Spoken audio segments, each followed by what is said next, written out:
شروع اللہ کے نام سے جو بڑا مہربان نہایت رحم والا ہے۔ ہمیں اس شہر مکہ کی قسم، اور تم اسی شہر میں تو رہتے ہو، اور باپ یعنی آدم اور اس کی اولاد کی قسم کہ ہم نے انسان کو تکلیف کی حالت میں رہنے والا بنایا ہے۔ کیا وہ خیال رکھتا ہے کہ اس پر کوئی قابو نہ پائے گا؟ کہتا ہے کہ میں نے بہت سا مال برباد کر دیا۔ کیا اسے یہ گمان ہے کہ اس کو کسی نے دیکھا نہیں؟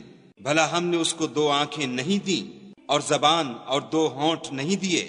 یہ چیزیں بھی دیں، اور اس کو خیر و شر کے دونوں رستے بھی دکھا دیے، مگر وہ گھاٹی پر سے ہو کر نہ گزرا۔ اور تم کیا سمجھے کہ گھاٹی کیا ہے؟ کسی کی گردن کا چھڑانا، یا بھوک کے دن کھانا کھلانا، یتیم رشتہ دار کو یا فقیر خاکسار کو۔ پھر ان لوگوں میں بھی داخل ہوا جو ایمان لائے اور صبر کی نصیحت اور لوگوں پر شفقت کرنے کی وصیت کرتے رہے۔ یہی لوگ صاحب سعادت ہیں، اور جنہوں نے ہماری آیتوں کو نہ مانا وہ بدبخت ہیں۔ یہ لوگ آگ میں بند کر دیے جائیں گے،